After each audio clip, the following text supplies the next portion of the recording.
idea for the show. I still don't know what the idea is. It's about nothing. Right. Everybody's doing something. We'll do nothing. They say, what's your show about? I say nothing. There you go. I think you may have something here. Cross Coast Bias presents the League About Nothing podcast. All right, everybody, welcome back. We have our round one rookie draft recap show. Joining us today is our special guest back for his, was this your second or third appearance? Third appearance if we count your interview. JMC, welcome in. What's up, guys? How are y'all? I'm doing well tonight, doing well. Oh, yeah, I'm here. That's lukewarm. A non-committal statement if I ever heard one right that there. is lukewarm. I am present. Yeah. No, man, I'm excited. I'm ready to talk about this draft. It's about time we get a show done. We have one that's lost to the to the archives that's never going to come out because it took too long to get to the editing. We're going to pull some highlights from that one. We'll pull the best moments and put them at the end of something. Oh, man. So about time we do a proper show. Yep. It's been too long. The people are clamoring, all three of them. All three of them.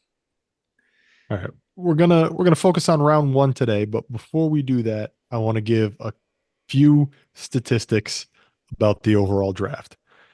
As a league, we had 60 draft picks. 50 of those draft picks were traded either before or during the draft. 50 out of 60. 50 out of 60. Yep. Slacking. We got to get to 60 out of 60 next year. We had 17 trades take place during the draft that involved 9 different managers. See, that's surprising because so many of these were traded pre-draft. Yeah, many of these picks were traded multiple times. So that means a lot of them were traded, traded before and then traded again multiple times. We had 30 picks in this draft traded during the draft. So literally half of the picks moved in the few days we were drafting. In addition to those 30 picks, 15 picks in 2025 and 1 pick in 2026 were moved. A total of 46 picks traded during the draft. Yes, and that one 2026 pick was from JMC to me. But to be fair, a bunch of these teams already traded all of their 2026 picks away before the draft. So, well, one of the managers who didn't make a trade during the draft was Flea. She had 1 pick. Unless you want to move off that spot, it's real difficult to make trades with literally no capital. I made offers as well, so yeah. I tried to get her to trade that 1 pick. I also tried to get her to trade that 1 pick. So she had the opportunity, but she had a player she liked and she just took him. So those are some brief statistics on the draft as a whole. Let's start at the top. A couple days before our scheduled draft time, or maybe a day before, depends on who you ask. Mel started us off, and GeorgiaMike was technically not on the clock, but managed to select anyways. Caleb Williams, 101. Oh, shocking. Yes, very. Yeah. Shocking. Way off the board there. Out of left field. Thinking? It's always fun to start with a curveball right at the top, right? Right. Yeah.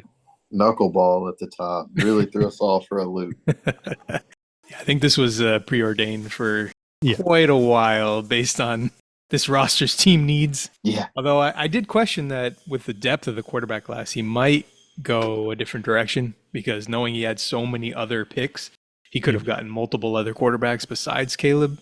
But he did what we all expected and took Caleb. At picks at 5 and 8 and 9, so he knew that it was likely that other quarterbacks were going to be available there. But still, when you have one clear number 1 at the top, it makes more sense to go that way. He was probably in a tier of his own from a dynasty value perspective, from a talent level and everything. Landing spot, best rookie landing spot ever from a supporting cast perspective.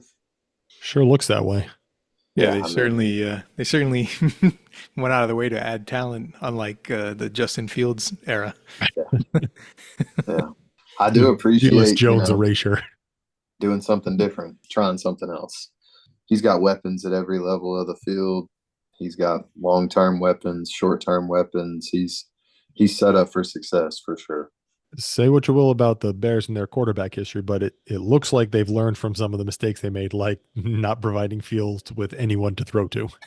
Or anyone to protect him. Right. Something they started with that last year. The O-line was better than Tennessee's last year. It's not a high bar, but it was.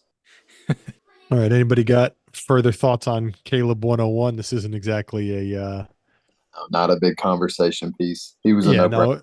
Like you said, he could have had other options at quarterback if he waited, but given the super flex, there's just no reason to. Even the wide receiver one doesn't mean anything if you don't have a quarterback on the roster. Yeah, and I think like JMC alluded to, he was the clear tier of his own quarterback. We all had the same quarterback at 1, and then we all had different quarterbacks at 2. So that just tells you kind of the drop off there, and the flat tier with the rest of the guys was the obvious choice. When the best talent goes to the best landing spot, he's probably the best pick. Yeah, Right. Let's not overthink it. Yeah. All right, then. We'll go on to pick number 2. Benign Rug selected Marvin Harrison. Not a shocking pick, but No. certainly an exciting one. Yeah, I think he could have gone quarterback here. He certainly needed a quarterback. But again, he has so many picks. I mean, between him and GeorgiaMike, they have 8 of the 11 first-round picks. He knew he was going to be able to get other quarterbacks if he went Marvin Harrison Jr. here. And he was probably in the same school of thought where we are, where it's like, is there a huge difference between the guy you take at here at quarterback 2 or a guy you could get quarterback 3, 4? I mean, the guy that you're getting later in the draft might have been your preferred target anyway. There's no reason to force him at this point. No reason. Especially not if there's not a clear talent differentiator, and I think that's kind of all over the board. Hindsight will be 2020 because all these guys aren't hitting, but it'll be right obvious by the end of the Yeah. year, maybe. But at this point, these guys are all kind of lumped together.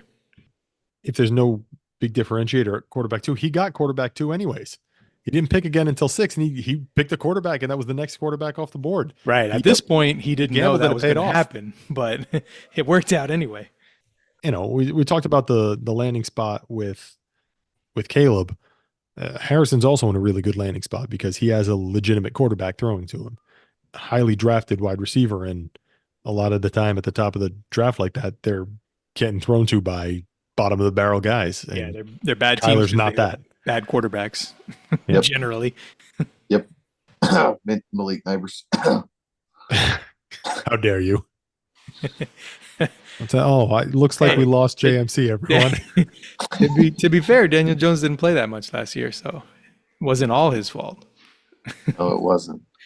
I think the correctness of this pick is reflected in like early best ball ADP, underdog best ball tournament ADP for Harrison. I mean, he's going at the 1-2 turn in redraft, Crazy. which is the people that are drafting right now are either really bored or they're really serious. So the ADP right now is it's really sharp, honestly, because it's only sharps in the water. So the fact that he's going up there really says a lot about the talent plus the landing spot to me. Yeah, and even in dynasty value, he's already valued as a top 5 receiver.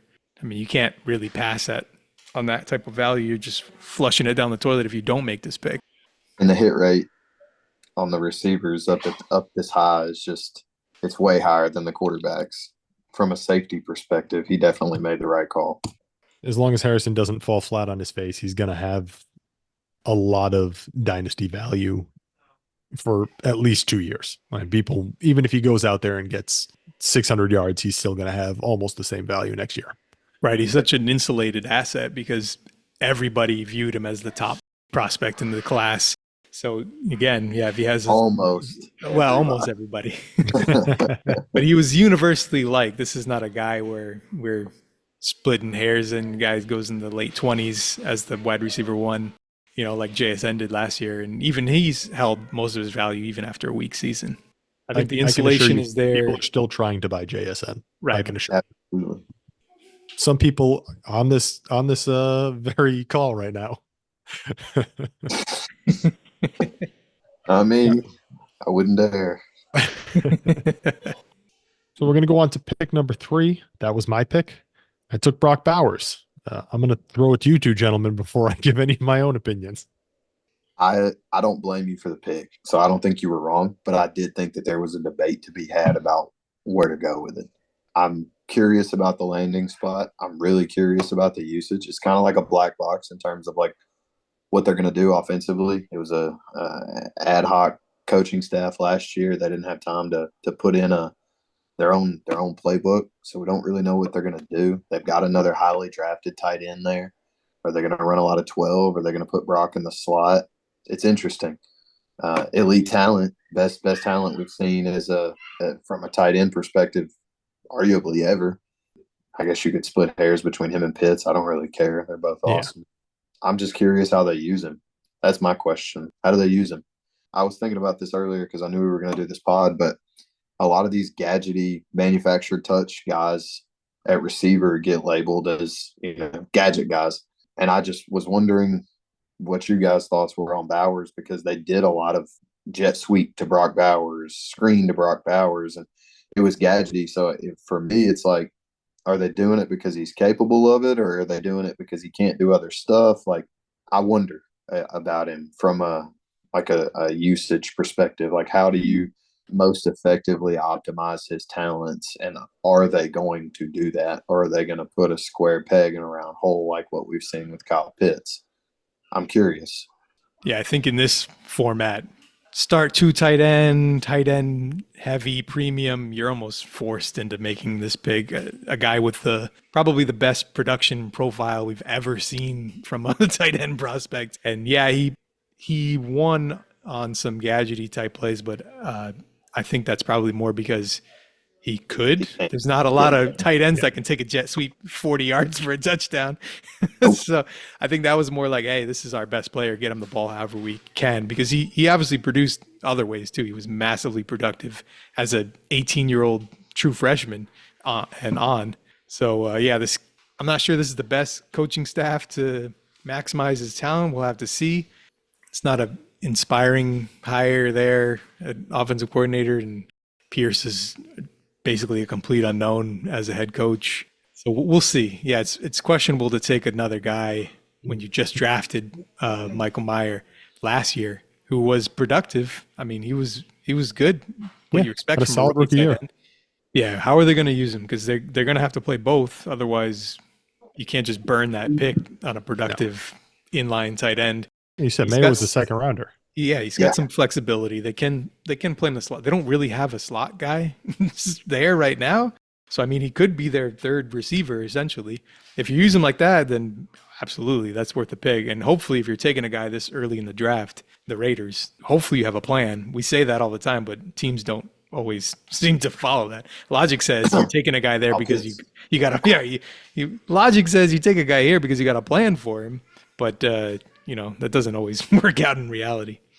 Well, when they drafted him, they kind of just said, like, well, we're not overthinking this. He's a really good player. We had him at top 10 grade. We're going to take him at 13. And they might not have a plan, but, once you get the player in the building, you start making the plan. Yeah, but I would have made the same bet. In this format that we play in pretty much demands that you have to. If you can get a chance at an impact player at that spot, you have to take the shot. We saw it last year. Kincaid went, 4 last year? I believe that's correct. Right? So, we right bet then too. Absolutely the right bet then. Yep. Yeah.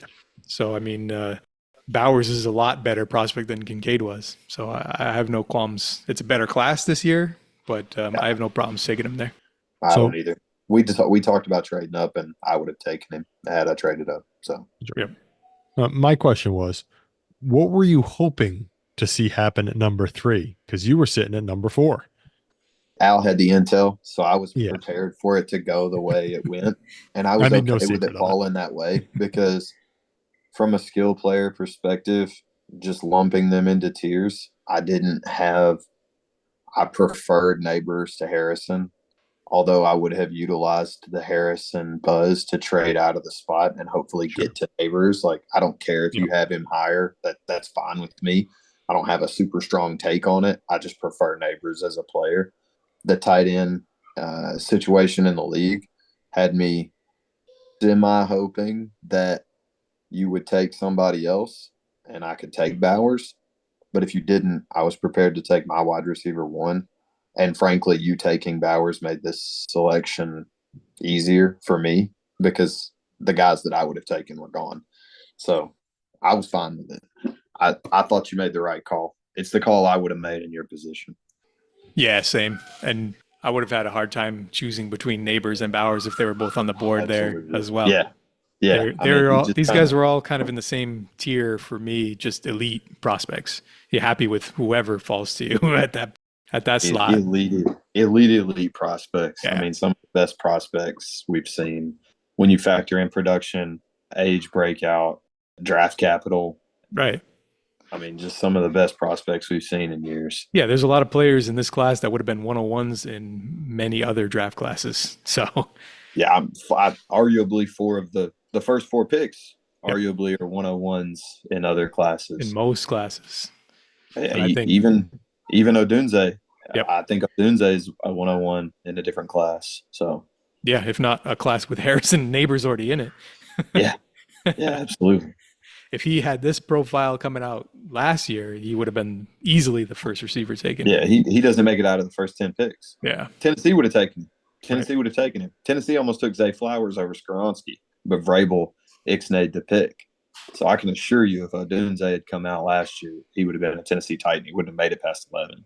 Yeah, he wasn't quite as strong of a prospect last year as he was this year. Yeah, if he came out with this profile last year, for sure. Yeah, He would have absolutely. been easily in that top 10.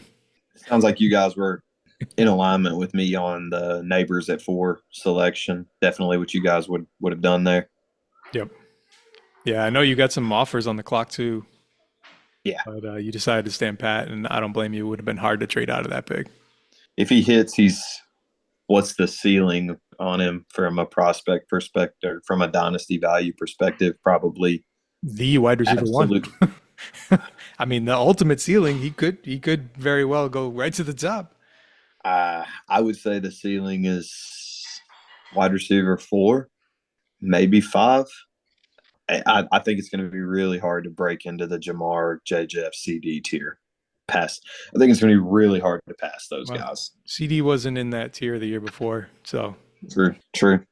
And Neighbors got better draft capital than CD did. So yeah, he's a better prospect than CD coming out. Similar ways that they win too, actually. But yeah, we talked about this. Malik is basically CD and Jalen Waddle had a baby to me. Yep. I think that's how he needs to be used. I think that's how he plays. I think that's how he wins. He probably needs to be a 50-50 slot guy. You need to get him. and he's in the right offense for that. They're very fluid with their receivers, and they don't have really any established guys at any spot. So No. you can really move them around, and it's not going to be a problem. What's the ceiling on targets this year? 150, 160? Yeah, I mean, easily. Who else is – Waller's retired now. Who else is there that even commands targets on this team? Does anybody else get 100? Bellinger. You're the Giants. I would hope Giants. not. I don't want anyone else to get 100. Wandale probably gets 100 if he stays healthy, but that's not because he's good, but because Do you they'll need him to. Do you want Wandale No, getting it's not. 100 targets? I mean, he's a fine player. It seems like he's nothing like special or anything, but like he's probably going to be the number 2 pass catching option. Yeah, that's going to be like 700 yards maybe. Yeah. Oh, I'm not saying he's. If he gets 100 Don't hear what I'm targets. not saying. I'm not saying he's what you want for fantasy. I'm not saying he's like a star. I'm saying he's the number 2 option, and he's probably going to catch 65 balls, something like that, minimum. More if the offense has a little bit of success. Jones doesn't even have to be good for Neighbors to have a monster season. No. If you're not giving Malik Nabers layup targets, your offense is broken. And I don't think No, Dave the will draw over-under it up for him. Yeah. over under is 9.5 targets a week for Neighbors. It's got to be. I mean, Yep. 150, 160 is in play. Number 3 option, Bellinger. Dan Bellinger. We're back, baby. Poor Danny. You Poor Danny. better trade Bellinger now while he has theoretical value. Poor Danny. You're a Giants fan. Emphasis on Theo right there. What was your reaction to my pick, to the Giants pick as a Giants fan? Happy with it? We made happy that pick in our shared league that we co-managed together. It's true. We did. I'm happy with the pick the Giants made. I thought you made a smart pick in that spot. You aren't the strongest at quarterback, Oh, But- far from it. but also your team isn't like so desperate for quarterback that you have to ignore everything else and just draft for need, especially around draft time like now. Quarterbacks tend to move a little bit. So it's sometimes easier to shore up the quarterback position than it is to shore up that wide receiver position with top tier talent.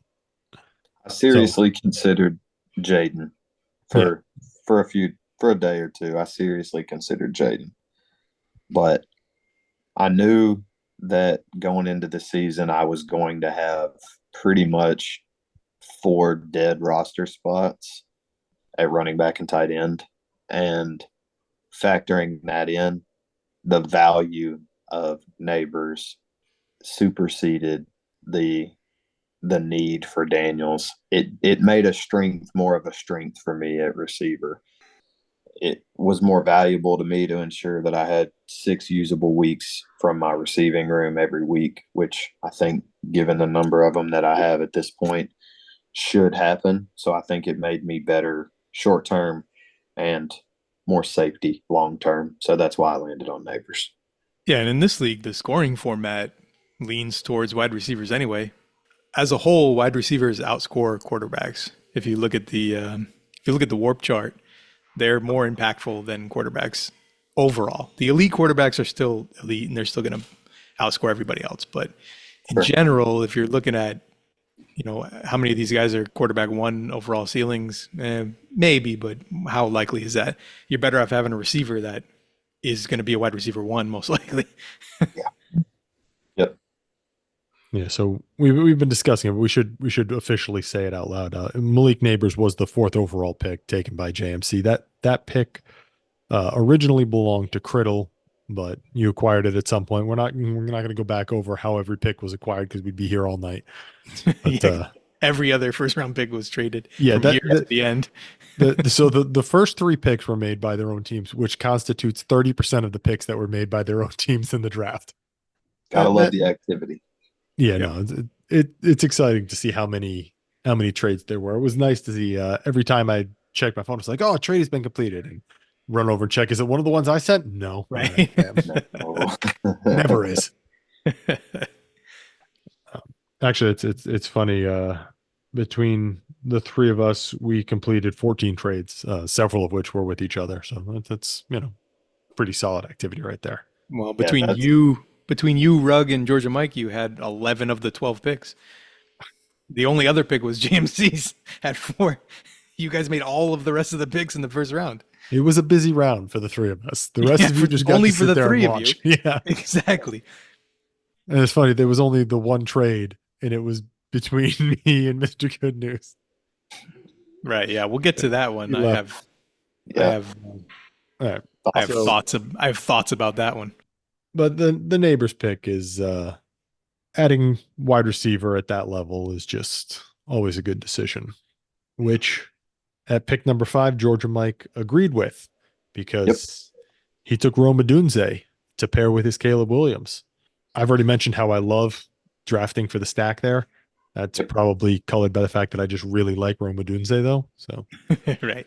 I really like this pick based on the way he played the board. He knew that he was going to be able to get a quarterback based on the amount of picks he had and the players that were left on the board. But he knew that Odunze was the last receiver in this tier, this elite prospect tier. So he figured he didn't have a big separation between Daniels, Maye, McCarthy, these other guys. So he played the board, took the best receiver, and still ended up getting a quarterback here in a couple picks. So I think he played it really well. Super smart, super sharp pick. Surprised me in the moment, but reflecting on it, hindsight 2020, looking at his team, looking at the board, made perfect sense. Love the pick. Probably the sharpest pick of the first round. Yep.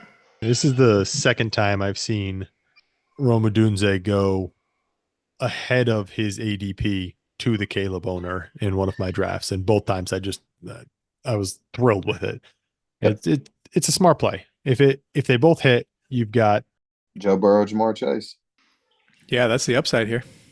I mean, these are both top 10 picks. Yep. Got a 101. Got the 9th pick in the draft. I mean, Daniel Jeremiah and Matt Harmon both have Odunze over Nabers. So, yep.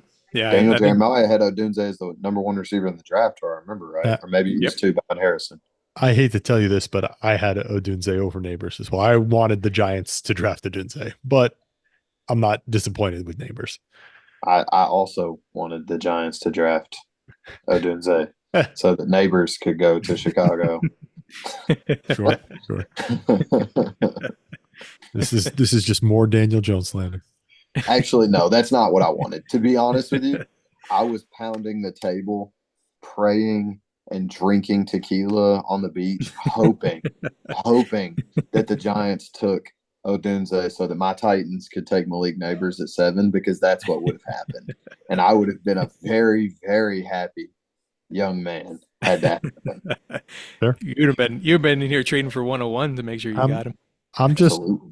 I just want to make sure I heard that correctly. You put praying and drinking tequila on the beach in the same category, right? Yeah, for sure. Okay. Yeah, those go hand in hand. Great pick by GeorgiaMike. I thought it was really sharp, and no comments, concerns. I loved it. Yeah. And as Al said, playing the board. He's on the board on the clock here at number 5. He's looking. Ruggs got 2 picks in a row at 6 and 7, and then he's back on the board at 8. So he knows that there's still Jayden Daniels, still Drake Maye, still JJ McCarthy, still Bo Nix, still Michael Penix. Every other quarterback other than Caleb is still there. So even if 2 of them go, which they did end up going, he's still got a guy. Yep. All right. So pick number 6, Benign Rugg back on the clock for his second pick, and he selected Jayden Daniels.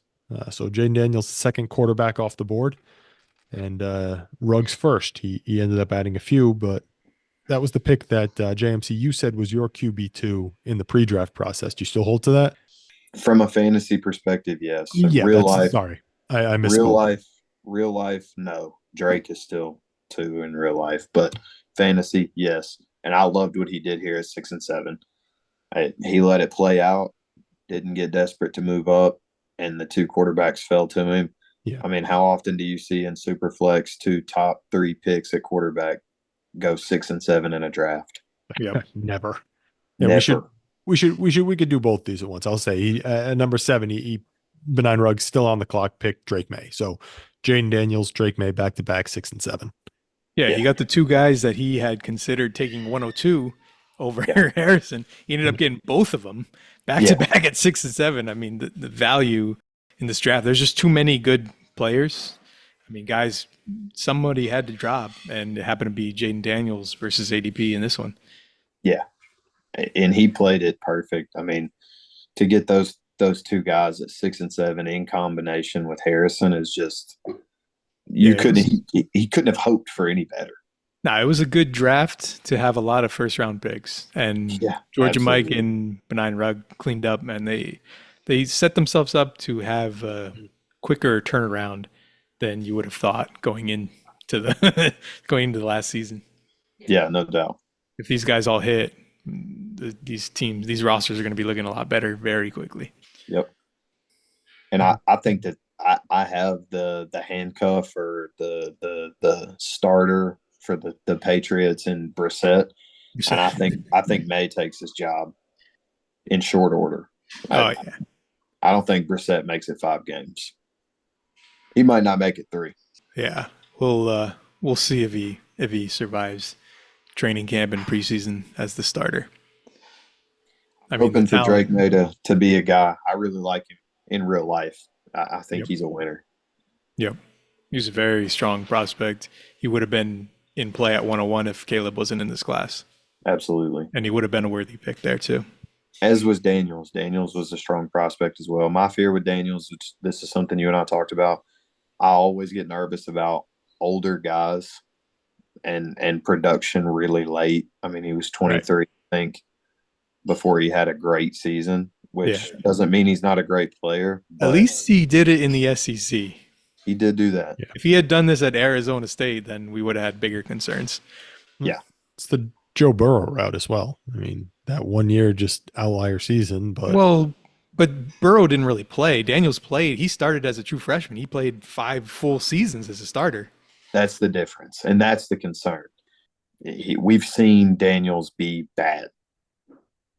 and Burrow just didn't get a chance to play because he had legitimate first-round picks cemented in front of him. I'm not saying the guy's a bust, but it was one of the factors that led me to taking Nabers. Makes sense. Yeah, there's definitely flags in the profile. I mean, he got the draft capital, so he's going to get the chance to play. He's got the athletic profile where he can be productive in fantasy, even if he's not a great actual real-life quarterback. Absolutely. So he's got a safer floor for fantasy than most.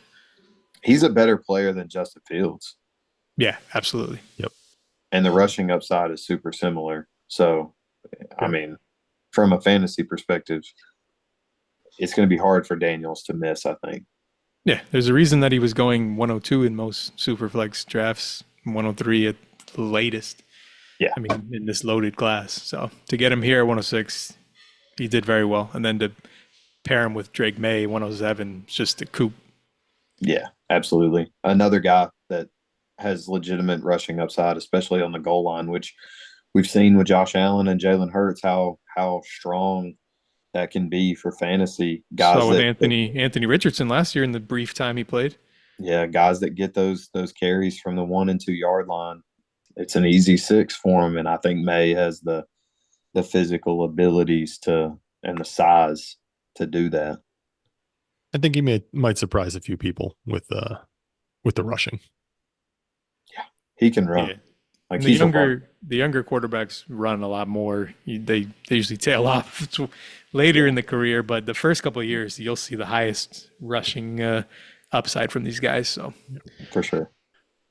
Pick number 8, GeorgiaMike back on the clock, takes his second quarterback, JJ McCarthy. Sharp pick.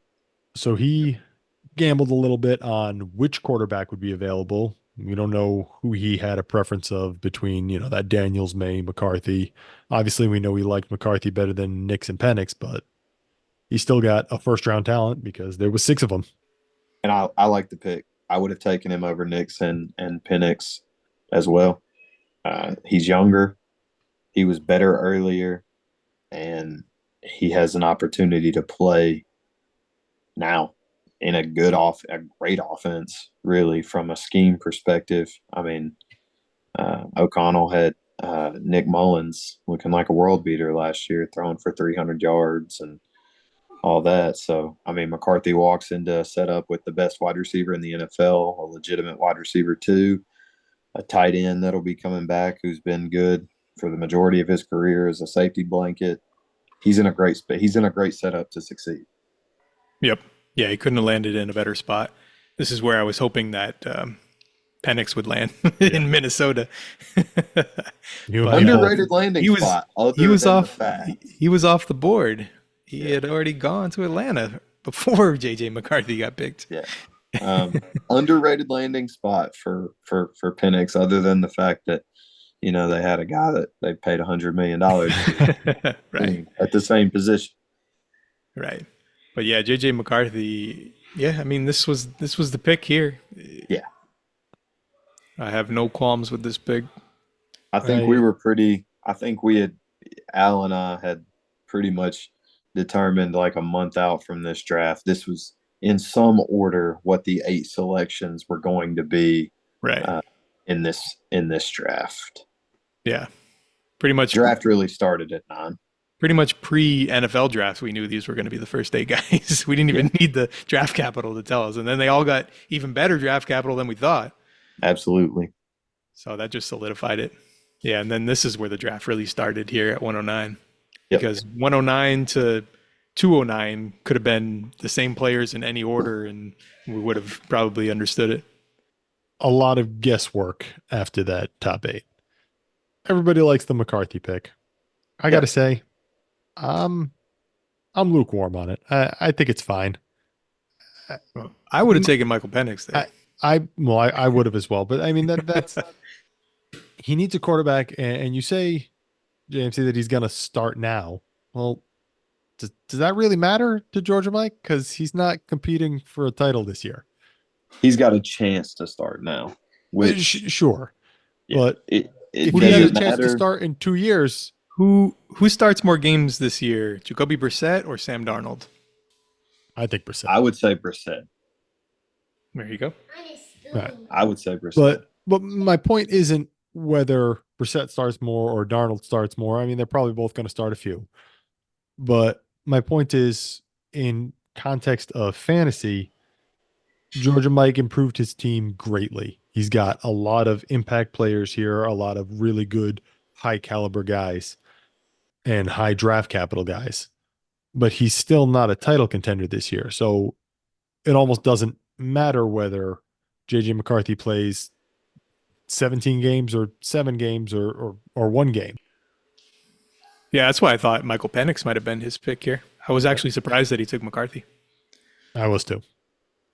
I would say that the McCarthy pick makes sense for him more now and later.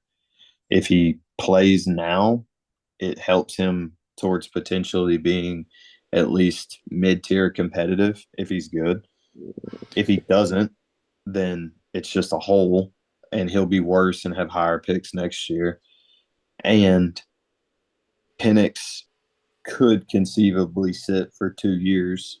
We don't really know. And he'll be 26 years old by the time that season starts, maybe 27. I don't know when his birthday is, where you could sit J.J. McCarthy for 2 years and he would still be younger than Michael Penix when he started that season. Yeah. So I like the pick. I think the more important factor is he probably just thinks McCarthy is a higher likelihood to hit for fantasy. And that's the ultimate determination right there. For sure. I think you'll know what you have more with McCarthy by the end of this year, whereas with Penix, you may not. That's another fair point. Having that information sooner allows you to dictate the direction of your team and to make picks with more information. So that has to be factored in as well. Yeah. Penix could be a mystery box for a full season or 2. I don't know. Anything. Could be a Jordan Love situation. Absolutely. I mean, generally the guys that go in the top 10 don't sit for multiple years as guys that get drafted kind of the fringe end of the first. But I mean, it's a unique situation. We don't normally see a team hand out $100+ million to a free agent quarterback and then also draft a quarterback in the top 10. It's not a normal situation that we've seen play out. So yeah, I don't know that we've ever seen that play out. I think that was actually a unique occurrence in that it has never happened. I want to call a shot now. Kirk Cousins is going to be great on the Raiders next year. On the Raiders. They could certainly use a quarterback. I will counter your shot to say that Dak Prescott will be an elite starter for the Raiders next year. All right. If Atlanta didn't share a division with Tampa, I'd have called for the Tampa because I think you're going to see regression from Baker this year.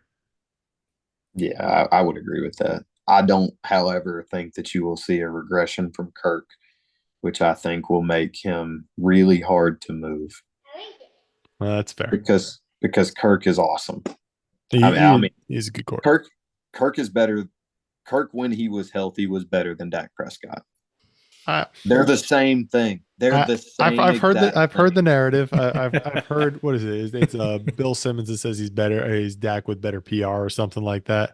That's all it is. Yeah, I've heard it. With worse PR and a better age. Yeah, that's what I meant to say. Sorry, I've heard it. I don't know that he's better than Dak, but I would certainly say he's in the same tier as Dak. Yeah, absolutely. I don't know.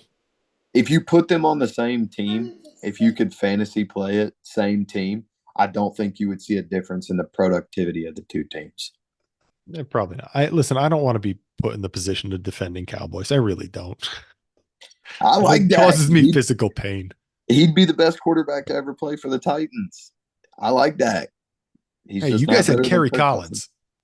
I mean, noted baller. Giant Super Bowl starter, Kerry Collins. Yeah, noted baller, Kerry Collins. Let's now that we've gotten all the way down to Kerry Collins on the Titans talk, let's Draft move starts on. now. Draft starts now. Pick 109. GeorgiaMike back on the clock, takes another wide receiver, picks up Lad McConkey. Yeah, not really shocking. I know we said the draft started at 109, but we kind of penciled this one in a long time ago. Who would have thought that the guy whose name is GeorgiaMike would select Lad McConkey? For one, was shocked. I know he really wanted to take him here, and then once he kind of fell to a good spot on the Chargers, you got the draft capital you're looking for, you got the landing spot you're looking for. After that, it was locked up. I think he probably may have forced him no matter where he went, but it just made it easier to kind of be the differentiator between this big tier of receivers. I can't be mad at it. I took McConkey in our mock draft pod at Yeah, right around 107. there. Yeah. I think. So I'm not mad at it. Better landing spot than I would have imagined. Really good player. I think he's productive year one. I like him better than Brian Thomas. I'm in. Yeah, I would have taken him over Thomas as well. Yep. Same. He was the next receiver on my board. Yep. I think it's a big gap between Odunze and McConkey, but he was definitely the next receiver on my board. There's two gaps between Odunze and McConkey. Yeah, it's multiple tiers. We're talking about multiple tiers. Yeah. I mean, you're talking like top 12 dynasty wide receiver day one, and Odunze probably, and then McConkey's like 40 or something 40s, like yeah. Yeah. Yep. Good player. Respectable. Oh yeah, super respectable, but like tier break. Fair. Yeah, we've seen McConkey be very efficient. What we haven't seen him is any kind of volume. So we'll see if that efficiency carries over. Oh, the other Again, thing, like we talked about in the mock draft, I'd rather bet on efficiency than guys that were inefficient but had volume translating to the NFL. I'd rather have players that are actually good. And super efficient in the SEC. Right. yeah, So- against top competition, and the other major factor with McConkey is health.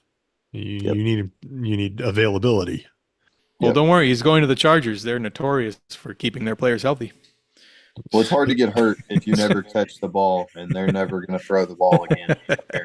So, You're going to have McConkey playing wing back, running a T formation like it's 1920. you better learn how to. You better learn how to block, buddy. Right. Work on that crack blocking. That's it. So GeorgiaMike comes away from his first two picks with Caleb, Odunze, and then with his next two picks gets McCarthy and McConkey. Pretty strong. Pretty good haul. Not bad. Not bad for a first round. Not bad. The next pick did originally belong to Big. It went through some convoluted, bunch of trades and ended up during the draft with Mr. Good News. And then this was our only round one trade. I traded 3 picks, 2025 first, second, and third round picks to Mr. Good News to get this 10th overall pick. And then I selected Michael Penix. You were not the only person that was trying to get this big. No, Speaking of GeorgiaMike's haul, he was one of the other teams pushing besides me to get this pick. I don't know if GeorgiaMike was trying to take Michael Penix or not, but that was my intention. And I talked to Mr. Good News, and he said the two final bids were down to you and GeorgiaMike. So we could have seen another first round pick from GeorgiaMike if you hadn't stepped in. well, someone had to stop that, man. You know that I love the pick because Penix was my quarterback 2 in this class. I would have taken him basically where Daniels went. And I tried my best to get the pick to take him. he wasn't my QB2. Maye was my QB2, but he was my QB3, and I had a pretty significant gap between him and the rest. Not especially. I had a gap between him and the rest, and then once basically every other quarterback was on the board or off the board, I really wanted to take the shot. So I may have overpaid on the trade, and I had to outbid some other people, so we got it done, I guess. It's an ROI thing, right? You're either going to be right or you're going to be wrong. And if you're right, it's not going to matter. And if you're wrong, probably still not going to matter. Yeah, and the thing I think You're about not going to know if you're wrong for a year and a half anyways. So. right. That's the thing about Michael Penix for a team that's not really competing this year. he's not going to What are you lose talking value. about? I am competing for the 101. That's exactly right. He's one of the safest picks you could have made here because he's not going to lose value because he's not going to play, so no one's going to see him. If he's bad, no one will know. He'll be worth a first-round pick next year too. For sure, especially if you're correct about the Kirk Cousins departure, right? Because then it's just going to be Michael Penix. He's had a year to develop all these elite weapons. Look at how good they were last year. He's got Drake London. He's got Kyle Pitts. He's got Darnell Mooney. He's got Bijan Robinson.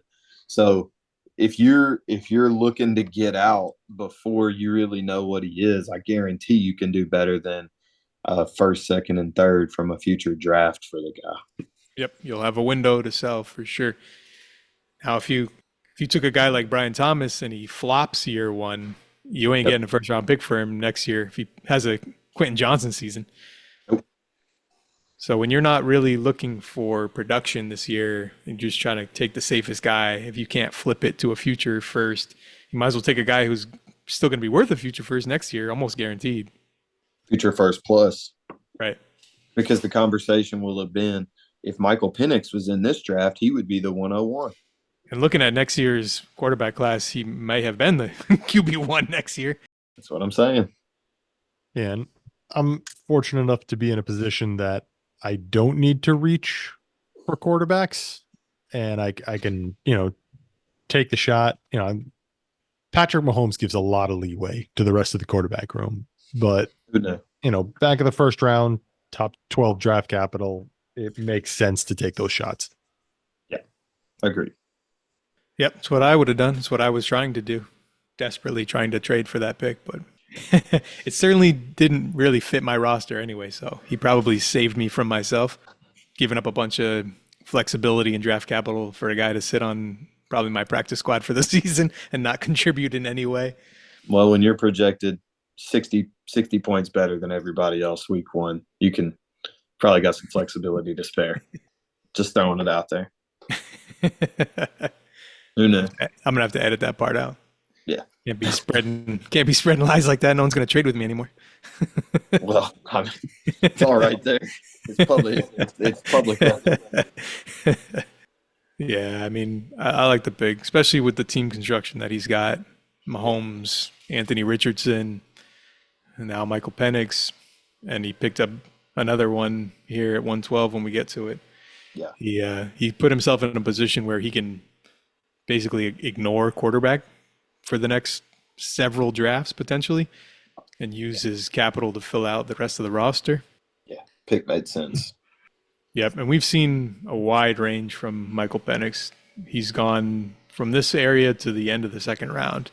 So like we said, there's the second round. Yeah, there's a lot of guys that go in this area. It's really splitting hairs. It's flat for sure. It's a player preference thing. Yep. Sorry. So I think Mr. Good News did well to get a lot of extra capital in next year's draft. What he really needs to do with that roster is just multiply his assets as much as he can. So he did well to kind of bid it off to the highest bidder. Agreed. Yeah, and my roster is strong enough that I can just afford to spend, willy-nilly like that. So He certainly had the biggest cachet of picks for next year's class. Even after giving a bunch away, you still have the most picks next year's class. So if anybody was going to be able to do it, it was you. And then we move on to the 111, most exciting pick of the draft. Yeah, surprise here. I thought for sure that Benign Rugg, being a Broncos fan and needing quarterbacks, I thought he was going to be a lock for Bo Nix. He actually told me that he was trying to trade into 109, 110 to get Bo Nix, but I think after he took the back-to-back quarterbacks, Daniels and Maye, he kind of figured he wanted to get some wide receivers as well. I know he had assumed that Daniels would go 105, not Odunze, so he kind of planned on getting two quarterbacks and two receivers in the first. So when he got those two quarterbacks back-to-back, I think he kind of changed gears, ended up going with Brian Thomas, who got draft capital. He's going to get the opportunity. Yeah, the LeBron James of Marquez Valdez-Scantlings, right? This guy, he is – I don't know. I'm going to pass that to you guys. I don't know. I mean, you have to take him here, really. I don't I wouldn't have been excited to take him. He's got a lot of holes in his profile, a lot of red flags that kind of scare me. But if he hits, he's going to be a monster. I mean, he's got the ceiling. And with this roster, Bernard Rugg needs to swing for the fences. Yeah, it's a ceiling play for sure. I don't like the player. The value of the pick is there because that's how he's getting valued in fantasy circles. And if you decide you want to get out halfway through the season, you'll be able to at a good price. The underlying numbers with Thomas scare the crap out of me. The advanced metrics do not point to him having success at the next level. Yeah, and the fact that he really struggles to catch the ball, kind of a little bit of a red flag for me. I would contend that given the amount of action that occurred in this draft, the ability to trade down was probably there. And I don't think there's a huge difference in Brian Thomas and definitely not Xavier Worthy, which is who I would have taken here. Ricky Pearsall, who I would have considered over Thomas, might not have pulled the trigger, but would have considered it. A.D. Mitchell, Xavier Leggett, a few more guys, the running backs that you could have traded out of this spot, picked up extra stuff, and then kind of let the board make the decision for you. Would have been the way that I recommended doing it, would have been the approach that I tried to take. But this is the call he made. So yeah, we don't know what was available. It's possible that he tried to shop it and didn't get any offers that he liked. I want to speak from experience here because I had the next pick and I tried real hard to trade out of 12. And I didn't get a single offer that was worth considering. Well, that's the problem when there's such a flat tier. Everybody's content to just kind of sit and whoever falls. Yep. I was hoping, of course, I had to take 2 picks into the second round. Just had to do it. Hey, you got Pearsall at was it 206? Yeah, 206. No, Brian Thomas, very different kind of player, man. Like probably the best deep threat in this draft from just a straight vertical perspective with the size, with the speed. Can he do anything else? That's my question. I don't know. We're going to find out. Weird fit.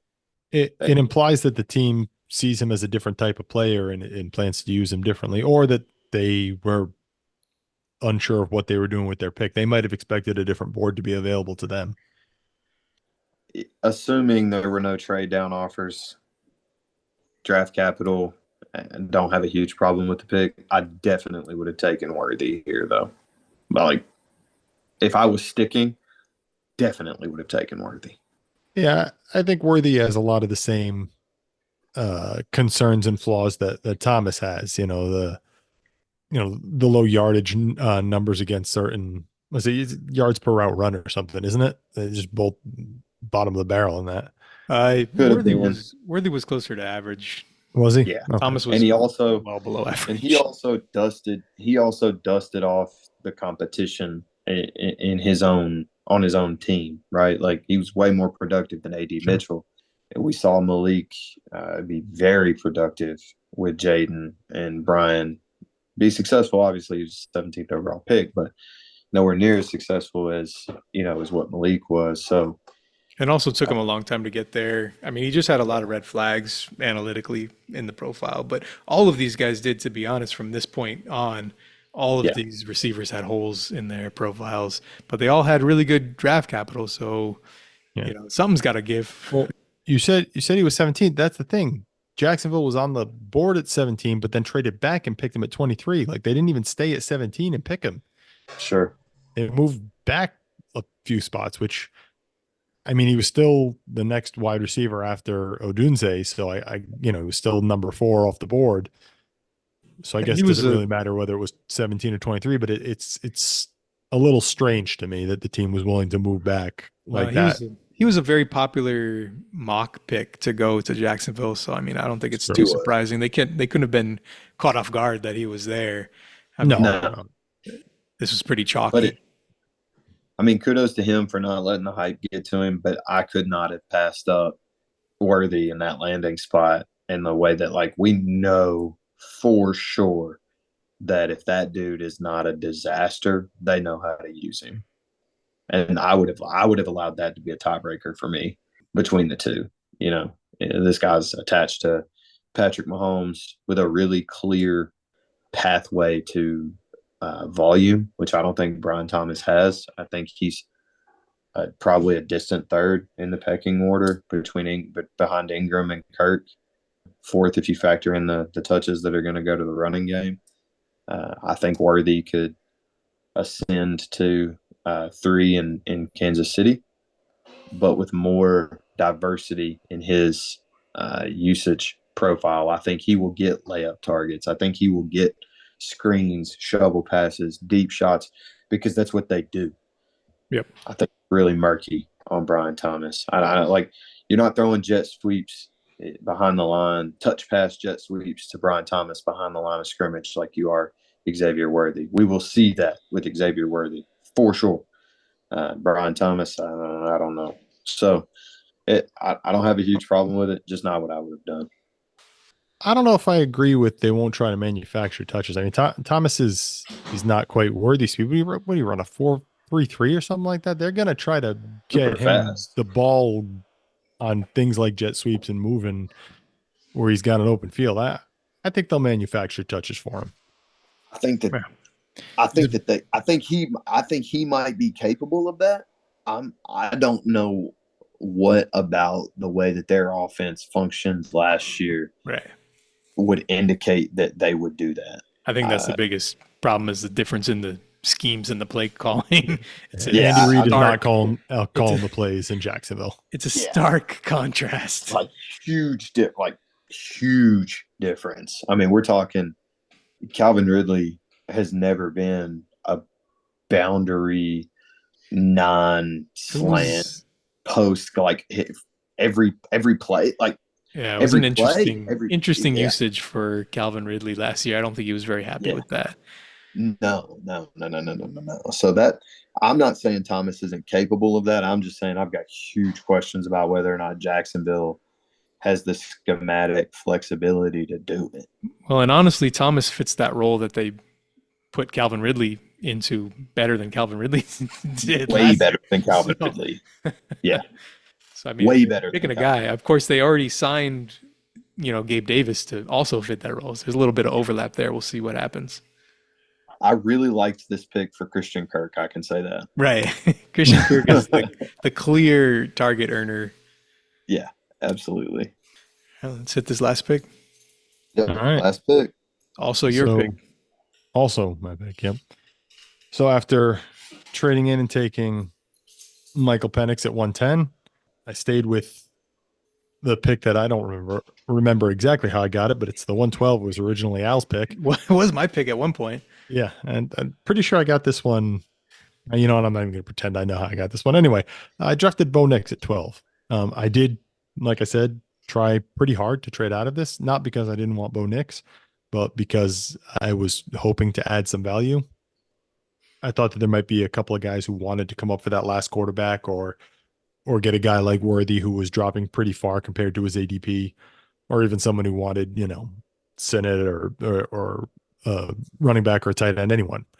But really no takers. So I looked at the board and said, I don't know if I love any of these players, but the quarterback's probably the best value. I'll go that way. It's definitely the safest place to park your value. I mean, quarterbacks, even if they're bad, usually hold value for at least another season. But just traded Daniel Jones for the 206. Right.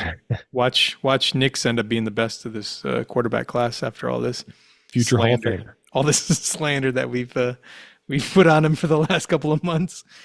Sean Payton had Russ Wilson looking pretty good at times for fantasy last year. I think this pick was sharp. It's the right landing spot for Bo Nix's skill set. And he got the draft capital, say what you want, but he was a top 12 pick. He's going to play. He's going to start. They're not going to play Zach Wilson over him, Jarrett Stidham. Come on. I've heard otherwise from a very reliable source in our league. Oh, yeah? Yep. Is he plugged in at the highest levels? He has told me that he believes Zach Wilson will start games. Yeah, I mean, he might. They're tanking. If they want to lose on purpose. Yeah. So I'm not naming names here, but I've been We'll told this. see if Zach Wilson makes the roster. How about that? Sure. One, he's not making the I roster. expressed my incredulity at the statement. Yeah, one, he's not making the roster. Not happening. Two, my highest buy-in redraft league last year was a $500 buy-in. We drafted, I had a co-manager. We drafted Garrett Wilson in the second round, and we drafted Breece Hall in the fifth round. Okay. And I watched a lot of Jets football last year, boys. Sorry to hear that. A lot. And let me tell you, that guy is not good. No. He's not good. Like, if you ever needed to stamp, put the bad stamp. He's not good. Change of scenery is not going to work. No. Maybe like change the scenery to a beer league softball. Like a beer league softball UFL, team. UFL maybe, Yeah. XFL. He has an electric arm. Right. His arm is electric. That's what got There's him no doubt about that. taken in the top at the top of the draft. Let's see if we can get him a baseball contract. They broke him in between his ears. They broke him. Yeah. They broke him. You could see it last year. As soon as one thing would happen, one thing would go wrong, one play would go wrong, that was the end. It just Well, he just starts sprinting backwards, basically. Yep. Yeah. I ended up watching a decent amount of Jets football too because they were on a lot here because it's New England, and if they have a different time slot than the Patriots, they're pretty much guaranteed to be on, and it was terrible. It was so bad. Back to Bo Nix. I think this was a great landing spot for him. I think that he's an upgrade over what they had last year. Mhm. I think he can come in and instantly run the offense. I think he can come in and instantly distribute the ball. I don't know that he has any second reaction capability. I don't know that he can ever ascend to the type of quarterback that is even Brock Purdy level. But I do think that this pick will have moments from a real life perspective where it looks like the Broncos did the right thing, because I think he can make, if Peyton's schemes throws up for him, he can make those throws, and he will.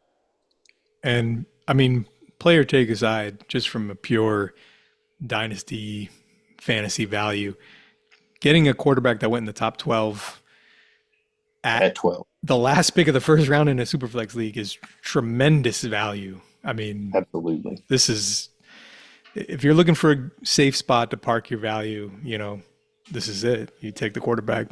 Quarterbacks hold their value better than any other position, regardless of performance. And if he performs well, I mean, he'll outplay this pick easily. Absolutely. And if you still don't like him, as a player next year, There will be windows to sell him for more than what he costs.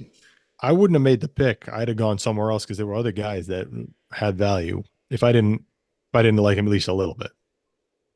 Who was the guy you wanted to take but you knew wasn't the right pick? Oh, Worthy. I already have Mahomes. It's a stack. I was surprised you didn't do that. I very much considered it because, if he hits, the ceiling on him is, like we've seen from Tyreek Hill, he's gonna catch passes and take him to the house from Patrick Mahomes, and he'll have, like 3 catches for 150 yards and 2 touchdowns or something stupid like that.